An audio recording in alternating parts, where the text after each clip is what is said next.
Hello. नमस्ते everyone. मेरा नाम अजय सोनी है। मैं डेटा एनालिटिक्स ट्रेनर हूँ और 10 इयर्स प्लस का एक्सपीरियंस है मुझे। और अभी हम जो कोर्स कवर करने वाले हैं वो डेटा एनालिटिक्स से रिलेटेड पूरा कोर्स रहेगा। उसमें हम सबसे पहले जो पढ़ने वाले हैं वो है एसक्यूएल।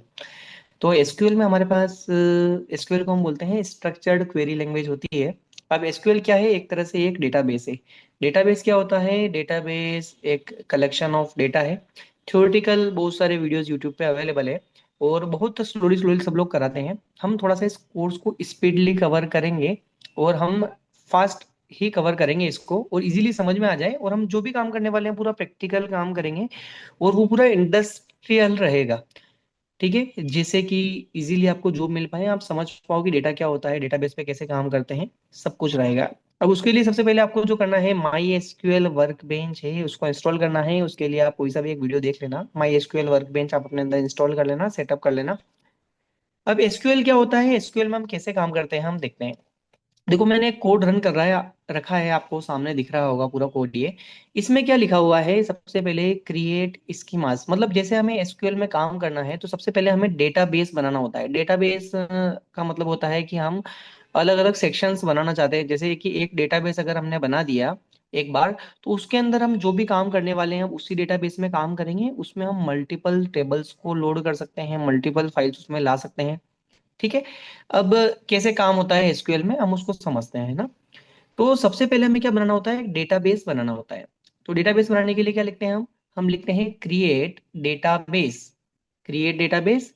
फिर हमने लिखा if not exist class one.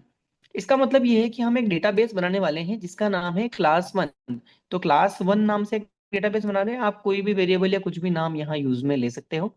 अब ये लाइन क्यों लिखी हमने, इफ नॉट एग्जिस्ट? इसका मतलब ये है कि हमें डेटाबेस बनाना है क्लास वन नाम से। ठीक है। अगर वो पहले से बना हुआ नहीं है तो, अगर वो पहले से बना हुआ है तो हमें नया नहीं बनाना है, हम उसी को यूज में ले लेंगे। तो हम एक डेटाबेस बना रहे हैं क्लास वन नाम से, अगर पहले से बना हुआ हो तो नहीं बनाना है। तो क्लास वन नाम से डेटाबेस बन जाएगा। और फिर हमने लाइन क्या लिखी? Use class one. मतलब जो डेटाबेस हमने बनाया है अभी उसी को हम यूज लेने वाले हैं। कि हम उसको बोल दिया हमने कि यूज क्लास वन, क्योंकि एक एसक्यूएल वर्क बेंच है अभी, उसमें एक क्वेरी लिख रहे हैं, उसमें जैसे यहाँ पे डेटाबेस बनते जाते हैं तो बहुत सारे डेटाबेस हो सकते हैं हमारे पास।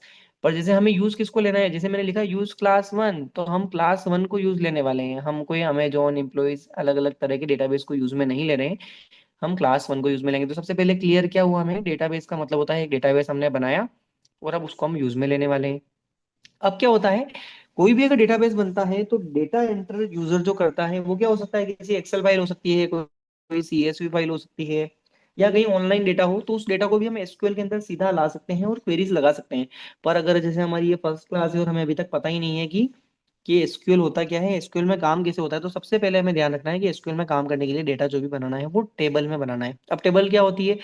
जैसे हम सभी बच्चे पढ़ते हैं, क्लासरूम होते हैं अपने पास, तो उसमें अटेंडेंस रजिस्टर्स होते हैं, उसमें टेबल बनी हुई होती है। ठीक है। तो वैसे पता होता है कि नाम क्या लेना है, एज क्या लेना है। ठीक है, तो इस तरह से टेबल बना सकते हैं हम। तो यहाँ हम एक सिंपल टेबल बना रहे हैं। देखो, इस लाइन को मैं बाद में समझाता हूँ, पहले आपको समझाता हूँ क्या लिखा हमने। Create table students one. मतलब हमने लिखा है एक टेबल बनानी है जिसका नाम क्या है, स्टूडेंट्स वन। स्टूडेंट्स वन नाम से टेबल बनाने वाले हैं। अब जैसे ये तो हो गया टेबल का नाम। अब टेबल के अंदर कभी भी कोई टेबल बनती है तो उसके कुछ हेडिंग्स होते हैं। जैसे हम हेडिंग्स देने वाले हैं, वो नाम क्या है, ID, name, age, class and city. ये क्या हो गए, एक टेबल बना रहे हैं उसकी क्या हो गई, ये कॉलम्स के नेम। तो सबसे पहले हमने क्या देते हैं, आईडी, नेम, एज, क्लास और सिटी। ये क्या होता है, कॉलम के नाम होते हैं। अब ये क्या लिखा हुआ है, आईडी के बाद देखो, जैसे पहला हो गया कॉलम का नेम आईडी।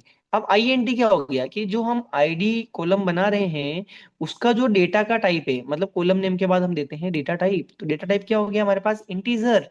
तो आईडी कौन सी, आईडी हमारा कॉलम का नाम। डेटा क्या करने वाले हैं, इंटीजर। इंटीजर का मतलब होता है जो भी न्यूमेरिक डेटा है।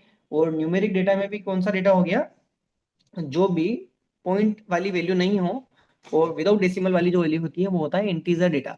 उसके आगे क्या लिखा हुआ है, प्राइमरी की, इसको बोलते हैं कंस्ट्रेंट। प्राइमरी की क्या हो गई अब, तो प्राइमरी की का मतलब हो गया यूनिक, क्योंकि कोई भी किसी इंप्लॉय होता है या कोई भी स्कूल की आईडी होती है, हमेशा एक सबको यूनिक नंबर मिलता है। तो आईडी हमने बताया, आईडी का डेटा टाइप दिया, उसके बाद कंस्ट्रेंट दिया है प्राइमरी की। तो ये कंडीशन हो गई एक तरह से, कंस्ट्रेंट को आप कंडीशन बोल सकते हो। सेम फॉर नेम, नाम फिर हमने लिख दिया कि भाई नाम क्या देना है हमें, हमें स्ट्रिंग देना है। जैसे पाइथन में स्ट्रिंग होता है वैसे यहाँ पे हम लिखते हैं VARCHAR।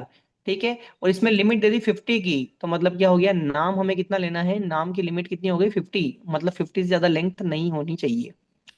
एज हो गई integer, same for class, class में लिख दिया हमने वापस, इसमें वैल्यू ले ली 10, सिटी में ले ली वैल्यू 50। तो क्लास का मतलब जैसे one first second third fourth fifth six seventh eight nine tenth जितना भी होता है, तो हमने लिमिट दे दी 10th।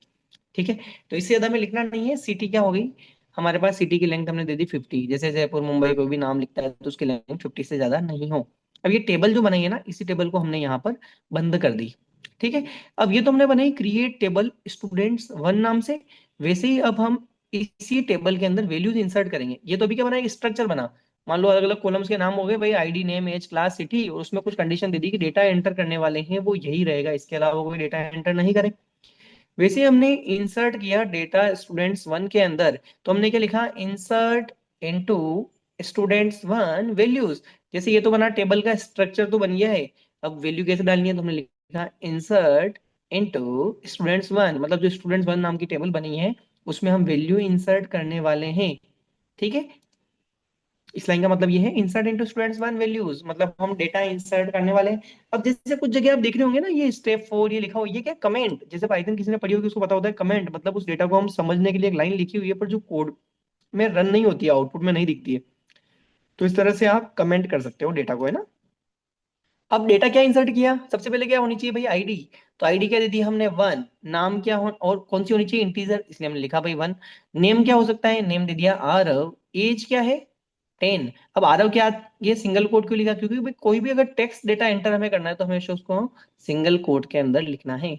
तो वन आरव, टेक्स्ट डेटा है इसलिए सिंगल कोट। 10th क्लास क्या है, वापस हमने लिखा था भाई स्ट्रिंग डेटा ही लेना है हमें, तो फिफ्थ लिखा उसको सिंगल कोट में डाल दिया। फिर जयपुर, जयपुर भी हमारा टेक्स्ट डेटा है उसको सिंगल कोट में डाला। इसी तरह से हमने 5 यूजर जो हमारे पास थे, हमने कोई भी अभी 5 डेटा डाले हैं, 5 की जगह 50 डालो, 50 लाख डालो, कोई दिक्कत नहीं है, आप जितना चाहो उतना डाल सकते हो। ठीक है, तो ये हमने कुछ वैल्यूज इंसर्ट कराई है। अब एसक्यूएल में जो होता है ना ऑपरेशन, उस ऑपरेशन का नाम होता है CRUD ऑपरेशन। CRUD को बोलते हैं create read update and delete. तो ये 4 ऑपरेशंस हो सकते हैं। अभी हम सबसे पहले देख रहे हैं कि एसक्यूएल में कोई क्या दिखा हमने अभी तक, कि भाई टेबल बना ली, टेबल बना ली, टेबल से पहले डेटाबेस बनाया, टेबल के अंदर डेटा इंसर्ट कर लिया। अब इस डेटा का करेंगे क्या, टेबल तो बना ली। अब हमें क्या है कि कुछ डेटा निकालना हो या कुछ क्वेरीज लगानी हो, तो उसके लिए स्टेटमेंट होता है, उसको बोलते हैं सेलेक्ट। सेलेक्ट एक स्टेटमेंट होता है जिससे हम क्वेरीज को रन करते हैं।